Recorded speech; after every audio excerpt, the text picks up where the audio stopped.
Assalamualaikum warahmatullahi wabarakatuh. Perkenalkan, saya Zeni Antika Wardani dengan NIM 0515820093. Baik, di sini saya akan melaksanakan praktik tugas 2 studi kelayakan agribisnis dengan judul tema studi kelayakan agribisnis berdasarkan analisis dan finansial.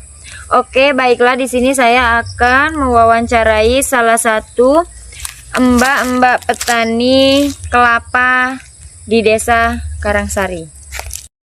Nah, baiklah, saya di sini akan menuju ke mbak-mbak yang ada di lahan.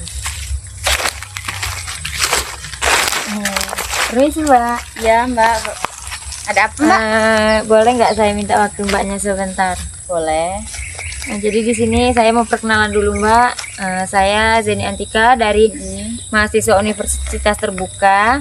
Ingin mewawancarai Mbaknya tentang pengelolaan gula merah. Boleh, Mbak. BTW ini ladangnya siapa, Mbak? Ladang sendiri, Mbak, alhamdulillah. Kalau boleh tahu usaha Mbak sekarang apa, Mbak? Pengrajin gula merah dan ngurusin kebun ini, Mbak. Nah, kalau gula merah itu terbuat dari apa, Mbak? Biasanya itu dari air kelapa itu, Mbak, yang masih muda itu loh, Mbak. Nah, itu kan biasanya ada pekerjaan deres, Mbak. Itu Mbak deres sendiri atau nyuruh orang? Yang jelas nyuruh orang lah, Mbak. Kalau mau saya sendiri ya susah pasti. Iya ya, perempuan mana bisa manjat kelapa. Iya. Untuk aspek pasar, Mbak, yang pertama aspek pasar atau pasar di tempat Mbak itu stabil atau tidak? Entah untuk harga, entah untuk penerimaan barang. Tergantung keadaan dan musimnya juga sih, Mbak. Kan ada musim-musimnya itu kelapa lagi mahal tuh. Biasanya itu harga gula merahnya jadi mahal juga, Mbak. BTW Mbaknya kan masih muda. Ya. Nah, ini ngelanjutin usaha orang tua atau memang warisan orang tua, atau maaf ya, Mbak ya kalau tadi nyebutnya berlebihan, tapi kan aku pengen tahu karena Mbaknya juga masih muda banget. Ya itu sih, Mbak, ngelanjutin usaha orang tua karena orang tuanya kan ya sudah tua gitu kan, waktunya istirahat. Nah, kalau di daerah Mbak sendiri ini, Mbak, selain bisa untuk gula merah, kelapa itu bisa dijadikan apa lagi, Mbak, biasanya? Kan nggak semua petani itu menjadikan air kelapa itu untuk gula merah. Ya. Ada juga yang di kopra, Mbak. Ada kan batoknya buat apa? Buat areng gitu kan. Kalau kopra itu. Terus nanti kelapanya dijual untuk buat minyak di pabriknya. Nah, kalau untuk menjualnya itu, Mbak, gula merah itu dibawa kemana biasanya? Biasanya itu, Mbak, dijual ke warung-warung terdekat atau di pasar gitu kan. Biasanya kan ada orang-orang nyari untuk dibawa ke kota, biasanya gitu sih, Mbak. Untuk oleh-oleh ya? Iya kan. Di kota kan mahal secara, Mbak.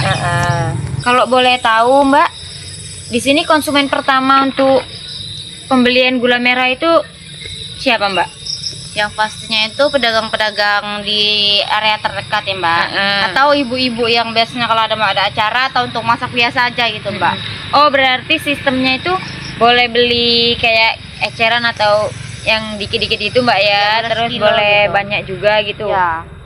Kirain kalau udah memproduksi sendiri itu nggak ngecer, ternyata masih bisa. Masih lah, Mbak, kan tuh area terdekat sini juga. Kalau aku boleh tahu lagi, Mbak, bagaimana strategi pemasaran agar kualitas gula merah itu tetap awet?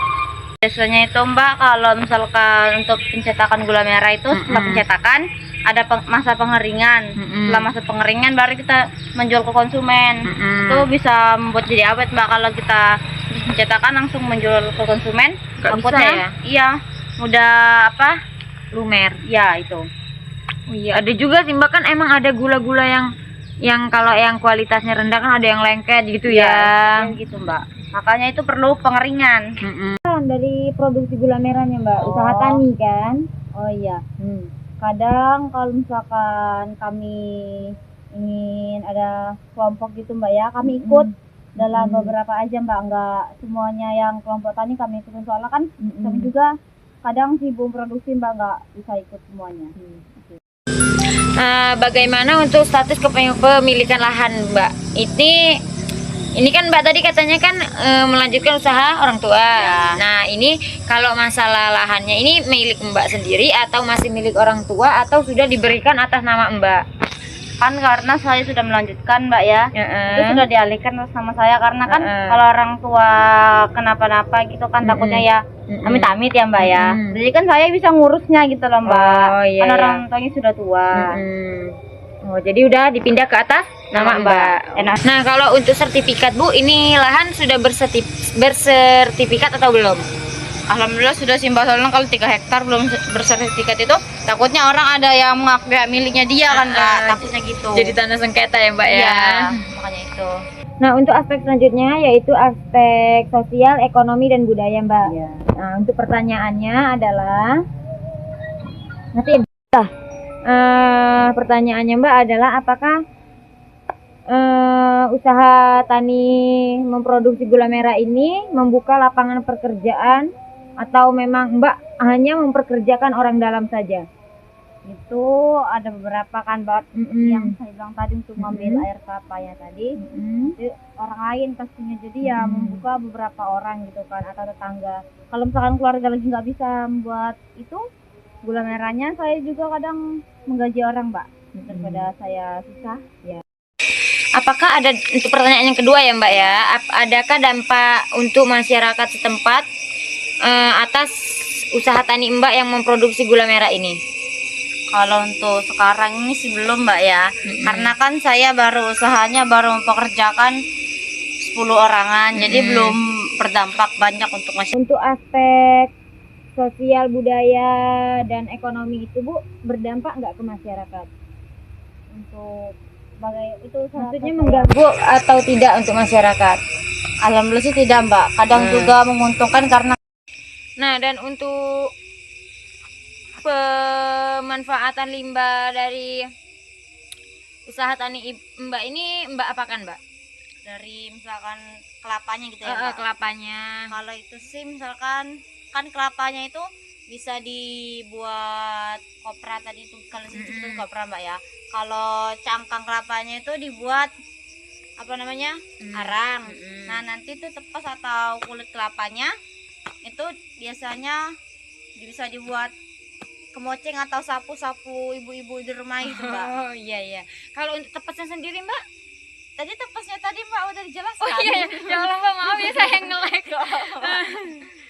Nah, saya cukupkan sampai di sini ya Mbak ya. Mohon maaf kalau saya mengganggu waktunya Mbak sampai maghrib Mbak, sampai digigitin nyamuk. Nggak Karena apa-apa, Mbak, sudah karena biasa tadi saya. saya juga kan kerja, jadi saya bisa menyempatkan waktunya datang ke sini kan sore. Untungnya Mbak kebetulan lagi ada di lahan, jadi saya menyusul ke sini. Saya akhiri. Assalamualaikum warahmatullahi wabarakatuh. Terima kasih Mbak ya.